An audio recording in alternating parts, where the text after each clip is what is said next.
Hello नमस्कार दोस्तों, आप सभी का स्वागत है आपके अपने YouTube channel online GK free classes में। आज के इस वीडियो में हम दिल्ली पुलिस कांस्टेबल 2023-24 के एग्जाम के लिए जीके और जीएस के 20 बहुत ही इंपॉर्टेंट क्वेश्चन लेकर आए हैं जो आपके दिल्ली पुलिस के एग्जाम के लिए इंपॉर्टेंट रहेंगे। और ये हमारी दिल्ली पुलिस के लिए पहली क्लास होने वाली है जीके और जीएस और करंट अफेयर से संबंधित। तो इस चैनल से यदि आप पहली बार जुड़े हो तो चैनल को कर लो सब्सक्राइब और बेल आइकन को प्रेस करना ताकि आने वाली नई वीडियो का नोटिफिकेशन भी आपको मिल सके। और वीडियो के एंड में आपको बताना है कि 20 में से आपके कितने क्वेश्चन सही होते हैं। तो चलिए शुरू करते हैं हमारी इस दिल्ली पुलिस की पहली क्लास को बिना देरी के।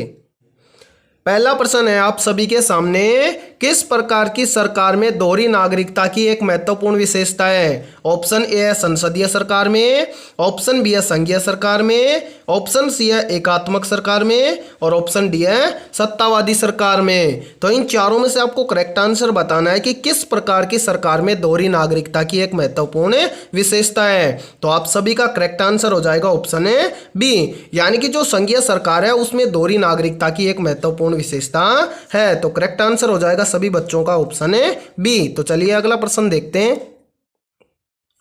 सेकेंड प्रश्न है आप सभी के सामने, बहुत इंपॉर्टेंट प्रश्न है ये। बहिष्कृत हितकारिणी सभा की स्थापना किसने की थी? ऑप्शन ए है M.N. रॉय ने, ऑप्शन बी है B.R. अम्बेडकर ने, ऑप्शन सी है K.M. मुंशी ने और ऑप्शन डी है गदाधर चट्टोपाध्याय ने। तो इन चारों में से आपको करेक्ट आंसर बताना है कि बहिष्कृत हितकारिणी सभा की स्थापना किसने की थी। तो आप सभी का करेक्ट आंसर हो जाएगा ऑप्शन है बी, यानी कि बहिष्कृत हितकारिणी सभा की स्थापना की थी डॉक्टर B.R. अम्बेडकर ने। तो करेक्ट आंसर हो जाएगा सभी का ऑप्शन है बी। और यहाँ पर देखो एक इंपॉर्टेंट प्रश्न और भी बनता है कि भारतीय संविधान के पिता या जनक किसे कहा जाता है? तो याद रखना भारतीय संविधान के पिता या जनक भी इन्हीं को कहा जाता है, यानी कि B.R. अम्बेडकर को कहा जाता है भारतीय संविधान के जनक। तो चलिए अगला प्रश्न देखते हैं। तीसरा प्रश्न है आप सभी के सामने, मई 2023 में नए संसद भवन के उद्घाटन के उपलक्ष्य में सरकार ने कितने रुपए का सिक्का जारी किया है? करंट अफेयर से संबंधित प्रश्न है और इंपॉर्टेंट प्रश्न भी है। तो आपको बताना है कि मई 2023 में नए संसद भवन के उद्घाटन के उपलक्ष्य में सरकार ने कितने रुपए का सिक्का जारी किया है? ऑप्शन ए है 25 रुपए का, ऑप्शन बी है 100 रुपए का, ऑप्शन सी है 75 रुपए का और ऑप्शन डी है 208 रुपए का। तो इन चारों में से आपको करेक्ट आंसर बताना है जल्दी से कमेंट सेक्शन के अंदर है। तो आप सभी का करेक्ट आंसर हो जाएगा ऑप्शन है सी, यानी कि मई 2023 में नए संसद भवन के उद्घाटन के उपलक्ष्य में सरकार ने 75 रुपए का सिक्का जारी किया है। तो करेक्ट आंसर हो जाएगा सभी का ऑप्शन है सी। और यहाँ पर देखो एक प्रश्न और भी बनता है कि नए संसद भवन का उद्घाटन किसने किया है? तो साथ में याद रखना नए संसद भवन का उद्घाटन किया है वर्तमान के पीएम यानी कि नरेंद्र मोदी ने किया है। तो चलिए इस प्रश्न का राइट आंसर हो जाएगा सभी का ऑप्शन है सी। तो चलिए बढ़ते हैं अगले प्रश्न की ओर।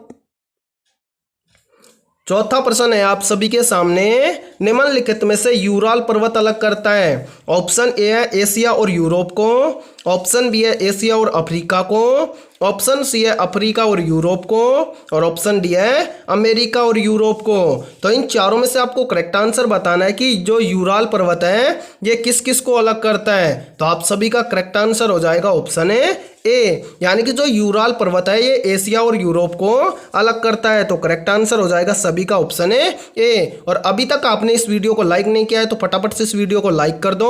और चैनल पर यदि आप पहली बार जुड़े हो तो चैनल को कर लो सब्सक्राइब और बेल आइकन को प्रेस करना ताकि आने वाली नई वीडियो का नोटिफिकेशन भी आपको मिल सके। और यदि आप दिल्ली पुलिस की तैयारी कर रहे हैं तो 20 में से आपके कितने क्वेश्चन सही होते हैं ये भी आपको कमेंट सेक्शन में बताना है। तो चलिए अगला प्रश्न देखते हैं। पांचवा प्रश्न है आप सभी के सामने, रोहिणी रोग किसके कारण होता है? या फिर इसी को बोल दिया जाता है कि गलघोटू रोग किसके कारण होता है? ऑप्शन ए है प्रोटोजोआ के कारण है, ऑप्शन बी है विषाणु के कारण है, ऑप्शन सी है कवक के कारण है और ऑप्शन डी है जीवाणु के कारण है। तो इन चारों में से आपको करेक्ट आंसर बताना है कि रोहिणी रोग या गलघोटू रोग किसके कारण होता है। तो आप सभी का करेक्ट आंसर हो जाएगा ऑप्शन है डी, यानी कि जो रोहिणी यानी कि गलघोटू रोग होता है वो होता है जीवाणु के कारण। तो करेक्ट आंसर हो जाएगा सभी का ऑप्शन है डी। तो चलिए अगला प्रश्न देखते हैं। छठा प्रश्न है आप सभी के सामने, भारत की पहली बहुउद्देशीय परियोजना का निर्माण किस नदी पर हुआ है? ऑप्शन ए है सतलुज नदी पर है, ऑप्शन बी है महानदी पर है, ऑप्शन सी है गोदावरी नदी पर है और ऑप्शन डी है दामोदर नदी पर है। तो इन चारों में से जल्दी से करेक्ट आंसर बताना है कमेंट सेक्शन के अंदर कि भारत की पहली बहुउद्देशीय परियोजना का निर्माण किस नदी पर हुआ है। तो आप सभी का करेक्ट आंसर हो जाएगा ऑप्शन है डी, यानी कि भारत की पहली बहुउद्देशीय परियोजना का निर्माण हुआ है दामोदर नदी पर। तो करेक्ट आंसर हो जाएगा सभी का ऑप्शन है डी। तो चलिए अगला प्रश्न देखते हैं। 7वां प्रश्न है आप सभी के सामने, निम्नलिखित में से कौन सा रोग वंशानुगत रोग है? या फिर इसी प्रश्न को घुमाकर ऐसे भी बोल दिया जाता है कि निम्नलिखित में से कौन सा रोग आनुवंशिक रोग है? ऑप्शन ए है हीमोफीलिया, ऑप्शन बी है मायोपिया, ऑप्शन सी है एनीमिया और ऑप्शन डी है ल्यूकेमिया। तो इन चारों में से आपको करेक्ट आंसर बताना है कि इन सभी में से कौन सा रोग आनुवंशिक यानी कि वंशानुगत रोग है। तो आप सभी का करेक्ट आंसर हो जाएगा ऑप्शन ए, यानी कि जो हीमोफीलिया रोग होता है वो वंशानुगत रोग होता है, या फिर बोल देते हैं कि जो आनुवंशिक रोग होता है ना वो होता है हीमोफीलिया।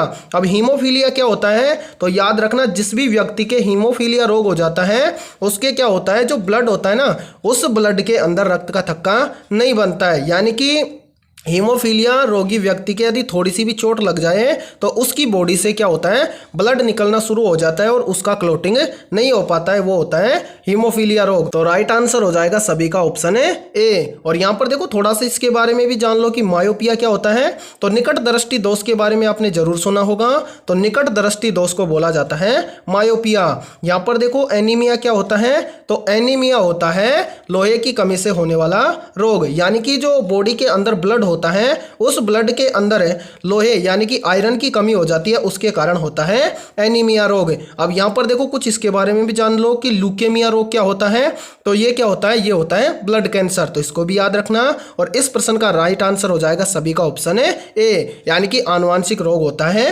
हीमोफीलिया। तो चलिए अगला प्रश्न देखते हैं। 8वां प्रश्न है आप सभी के सामने, किस फास्फोरस का प्रयोग चूहा मारने की दवाई में होता है? या फिर इसी प्रश्न को ऐसे भी पूछ लिया जाता है कि किस फास्फोरस का उपयोग होता है चूहा मारने की दवाई में? ऑप्शन ए है सफेद फास्फोरस का, ऑप्शन बी है लाल फास्फोरस का, ऑप्शन सी है पीला फास्फोरस का और ऑप्शन डी है हरा फास्फोरस का। तो इन चारों में से आपको करेक्ट आंसर बताना है कि चूहा मारने की दवाई में किस फास्फोरस का प्रयोग होता है। तो आप सभी का करेक्ट आंसर हो जाएगा ऑप्शन है ए, यानी कि जो चूहा मारने की दवाई होती है उसके अंदर सफेद फास्फोरस का प्रयोग होता है। तो करेक्ट आंसर हो जाएगा सभी का ऑप्शन है ए। तो चलिए अगला प्रश्न देखते हैं।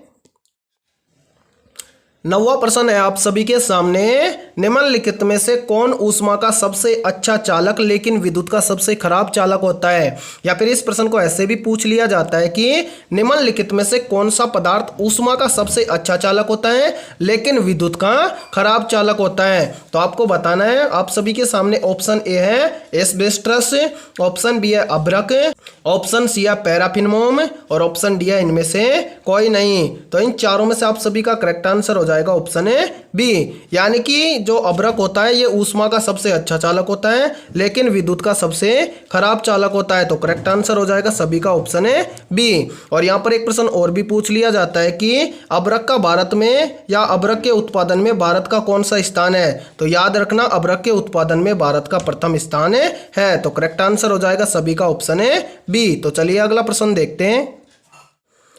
10वां प्रश्न है आप सभी के सामने, किस नदी को वृहद गंगा के नाम से जाना जाता है? ऑप्शन ए है गोदावरी नदी को, ऑप्शन बी है कावेरी नदी को, ऑप्शन सी है कृष्णा नदी को और ऑप्शन डी है गंगा नदी को। तो इन चारों में से आपको करेक्ट आंसर बताना है कि किस नदी को वृहद गंगा के नाम से जाना जाता है। तो आप सभी का करेक्ट आंसर हो जाएगा ऑप्शन ए, यानी कि जो गोदावरी नदी है इस नदी को वृहद गंगा के नाम से जाना जाता है। तो करेक्ट आंसर हो जाएगा सभी का ऑप्शन है ए। यहाँ पर देखो एक इंपॉर्टेंट प्रश्न और भी पूछ लिया जाता है कि भारत की सबसे लंबी नदी कौन सी है? तो याद रखना भारत की सबसे लंबी नदी है गंगा नदी। और काफी बार पूछ लिया जाता है कि गंगा नदी की लंबाई कितनी है? तो साथ में इसको भी याद रखना, गंगा नदी की लंबाई है 2525 किलोमीटर। इसको याद रखना, ये भी काफी बार एग्जाम के अंदर पूछा जाता है। और इस प्रश्न का राइट आंसर हो जाएगा सभी का ऑप्शन है ए। तो चलिए अगला प्रश्न देखते हैं। 11वां प्रश्न है आप सभी के सामने, लोकसभा अध्यक्ष अपना त्यागपत्र किसे संबोधित करता है? या फिर इस प्रश्न को ऐसे भी कहा जा सकता है कि लोकसभा अध्यक्ष अपना त्यागपत्र किसको देता है? ऑप्शन ए है लोकसभा के उपाध्यक्ष को, ऑप्शन बी है राष्ट्रपति को, ऑप्शन सी है उपराष्ट्रपति को और ऑप्शन डी है महान्यायवादी को। तो इन चारों में से आपको करेक्ट आंसर बताना है कि लोकसभा का अध्यक्ष अपना त्यागपत्र किसको संबोधित करता है। तो आप सभी का करेक्ट आंसर हो जाएगा ऑप्शन ए, यानी कि जो लोकसभा का अध्यक्ष होता है वो अपना त्यागपत्र देता है लोकसभा के उपाध्यक्ष को। तो करेक्ट आंसर हो जाएगा सभी का ऑप्शन ए। और यहां पर देखो एक प्रश्न और भी पूछ लिया जाता है कि राष्ट्रपति अपना त्यागपत्र किसको देता है? तो याद रखना जो राष्ट्रपति होता है ये अपना त्यागपत्र देता है उपराष्ट्रपति को। और यहां पर एक प्रश्न और भी पूछ लिया जाता है कि जो ये उपराष्ट्रपति होता है ये अपना त्यागपत्र किसको देता है? तो याद रखना उपराष्ट्रपति अपना त्यागपत्र देता है राष्ट्रपति को। तो इनको भी याद रखना, ये अलग से जो भी प्रश्न बताऊं वो भी बहुत इंपॉर्टेंट रहेंगे। तो चलिए अगला प्रश्न देख लेते हैं। 12वां प्रश्न है आप सभी के सामने, भारत के दक्षिण पूर्व में कौन सी खाड़ी स्थित है? ऑप्शन ए है कच्छ की खाड़ी, ऑप्शन बी है मन्नार की खाड़ी, ऑप्शन सी है बंगाल की खाड़ी और ऑप्शन डी है खंभात की खाड़ी। तो इन चारों में से आपको करेक्ट आंसर बताना है कि भारत के दक्षिण पूर्व में कौन सी खाड़ी स्थित है। तो आप सभी का करेक्ट आंसर हो जाएगा ऑप्शन सी, यानी कि भारत के दक्षिण पूर्व के अंदर बंगाल की खाड़ी स्थित है। तो करेक्ट आंसर हो जाएगा सभी का ऑप्शन सी। तो चलिए अगला प्रश्न देखते हैं। 13वां प्रश्न है आप सभी के सामने, निम्न में से खरीफ की फसल कौन सी नहीं है? ऑप्शन ए है ज्वार, ऑप्शन बी है बाजरा, ऑप्शन सी है मक्का और ऑप्शन डी है मटर। तो इन चारों में से आपको करेक्ट आंसर बताना है कि खरीफ की फसल कौन सी नहीं है। तो आप सभी का करेक्ट आंसर हो जाएगा ऑप्शन डी, यानी कि जो मटर की फसल होती है ये खरीफ की फसल के अंतर्गत नहीं आती है। तो आप सभी का करेक्ट आंसर हो जाएगा ऑप्शन डी। और यहाँ पर याद रखना पूछ ले कि मटर की फसल होती है किसके अंतर्गत आती है? तो ये आती है रबी की फसल के अंतर्गत आती है। कौन सी? मटर। ठीक है, यानी कि जो मटर की फसल होती है वो आती है रबी की फसल के अंतर्गत है। और यहाँ पर देखो जो ज्वार बाजरा और मक्का होता है ये आता है खरीफ की फसल के अंतर्गत है। तो आप सभी का करेक्ट आंसर हो जाएगा ऑप्शन डी। तो चलिए अगला प्रश्न देख लेते हैं। 14वां प्रश्न है आप सभी के सामने, भवाई लोक नृत्य पश्चिमी भारत में राजस्थान और खालिस्तान राज्यों में लोकप्रिय लोक नृत्य की एक शैली है। ऑप्शन ए है गोवा की, ऑप्शन बी है महाराष्ट्र की, ऑप्शन सी है मध्य प्रदेश की और ऑप्शन डी है गुजरात की। तो इन चारों में से आपको क्या बताना है कि जो भवाई लोक नृत्य है ये भारत के पश्चिमी राजस्थान और किस राज्य की एक प्रमुख लोक नृत्य शैली है? तो आपको बताना है, देखो एक तो हो गया राजस्थान और एक और आपको बताना है कि जो भवाई लोक नृत्य है ये राजस्थान और दूसरा कौन सा राज्य है उसकी लोकप्रिय शैली है या फिर लोक नृत्य है। तो करेक्ट आंसर हो जाएगा सभी का ऑप्शन डी, यानी कि जो भवाई लोक नृत्य होता है ये राजस्थान और गुजरात का लोकप्रिय लोक नृत्य है। तो करेक्ट आंसर हो जाएगा सभी का ऑप्शन डी। तो चलिए अगला प्रश्न देखते हैं।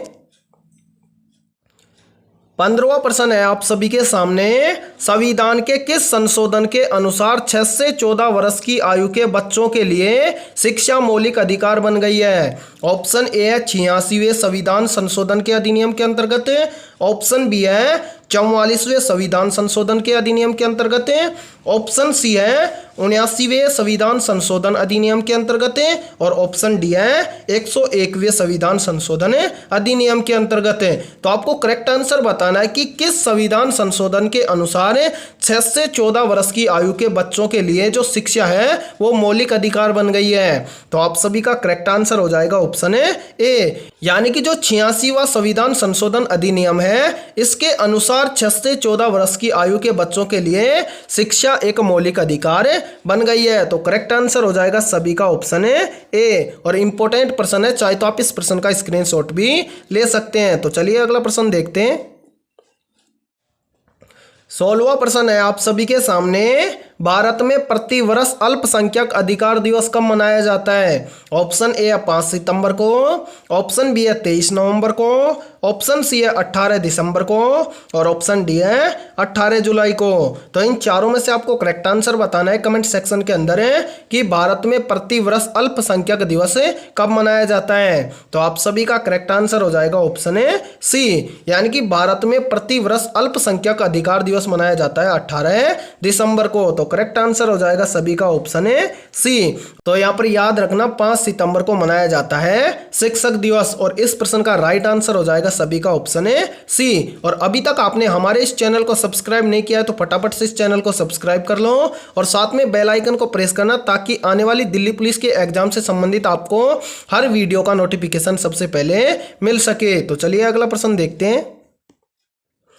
17 नंबर प्रश्न है आप सभी के सामने, निम्नलिखित में से कौन सा देश संयुक्त राष्ट्र सुरक्षा परिषद का स्थायी सदस्य नहीं है? वेरी इंपॉर्टेंट प्रश्न है, चाहे तो आप इस प्रश्न का स्क्रीनशॉट भी ले सकते हैं। आप सभी को बताना है कि निम्नलिखित में से कौन सा देश संयुक्त राष्ट्रीय सुरक्षा परिषद का स्थायी सदस्य नहीं है? ऑप्शन ए है ब्रिटेन, ऑप्शन बी है अमेरिका, ऑप्शन सी है चीन और ऑप्शन डी है भारत। तो आप सभी का करेक्ट आंसर हो जाएगा ऑप्शन है डी, यानी कि इन सभी में से जो भारत देश है वो संयुक्त राष्ट्रीय सुरक्षा परिषद का स्थायी सदस्य नहीं है। तो करेक्ट आंसर हो जाएगा सभी का ऑप्शन है डी। तो चलिए अगला प्रश्न देखते हैं। 18वां प्रश्न है आप सभी के सामने, अमीर खुसरो किस वादन से संबंध रखते थे? ऑप्शन ए है सरोज वादन से, ऑप्शन बी है सितार वादन से, ऑप्शन सी है तबला वादन से और ऑप्शन डी है उपरोक्त में से कोई नहीं। तो आप सभी का करेक्ट आंसर हो जाएगा ऑप्शन है बी, यानी कि जो अमीर खुसरो थे ये सितार वाद्य यंत्र से संबंध रखते थे। तो करेक्ट आंसर हो जाएगा सभी का ऑप्शन है बी। तो चलिए अगला प्रश्न देखते हैं। 19वां प्रश्न है आप सभी के सामने, महात्मा गांधी ने भारत में पहला जन भाषण कहां पर दिया था? ऑप्शन ए है वाराणसी में, ऑप्शन बी है बम्बई में, ऑप्शन सी है लखनऊ में और ऑप्शन डी है चंपारण में। तो इन चारों में से आपको करेक्ट आंसर बताना है कि महात्मा गांधी ने भारत में पहला जनसभा भाषण कहां पर दिया था। सॉरी, यहाँ पर बोला गया है कि भारत में पहला जन भाषण कहां पर दिया गया था। तो आप सभी का करेक्ट आंसर हो जाएगा ऑप्शन है ए, यानी कि जो महात्मा गांधी थे इन्होंने अपना भारत में पहला जन भाषण दिया था वाराणसी के अंदर। तो करेक्ट आंसर हो जाएगा सभी का ऑप्शन है ए। तो चलिए अगला प्रश्न देखते हैं। 20वां प्रश्न है आप सभी के सामने, लीग ऑफ नेशनल की स्थापना कब हुई थी? ऑप्शन ए है 1920 में, ऑप्शन बी है 1919 में, ऑप्शन सी है 1918 में और ऑप्शन डी है 1923 में। तो इन चारों में से आपको करेक्ट आंसर बताना है कि लीग ऑफ नेशनल की स्थापना कब हुई थी। तो आप सभी का करेक्ट आंसर हो जाएगा ऑप्शन है ए, यानी कि लीग ऑफ नेशनल की स्थापना हुई थी 1920 में। तो करेक्ट आंसर हो जाएगा सभी का ऑप्शन है ए। तो यहाँ पर देखो इसकी कंप्लीट डेट याद आप रखना कि लीग ऑफ नेशनल की स्थापना कब हुई थी। तो यहाँ पर देखो लीग ऑफ नेशनल की स्थापना हुई थी 10 जनवरी 1920 के अंदर। ठीक है, तो करेक्ट आंसर हो जाएगा सभी का ऑप्शन है ए। तो आज की इस वीडियो में इतना ही। वीडियो पसंद आई है तो इस वीडियो को लाइक कर दो और चैनल पर यदि आप पहली बार जुड़े हो तो चैनल को कर लो सब्सक्राइब और साथ में बेल आइकन को प्रेस करना ताकि आने वाली नई वीडियो का नोटिफिकेशन भी आपको मिल सके। और इन 20 में से आपके कितने क्वेश्चन सही हुए हैं सभी को कमेंट सेक्शन में बताना है और जिसके भी 18+ क्वेश्चन सही है उन सभी की तैयारी बेहतर है। तो फिर मिलते हैं ऐसे ही इंपॉर्टेंट क्वेश्चनों के साथ।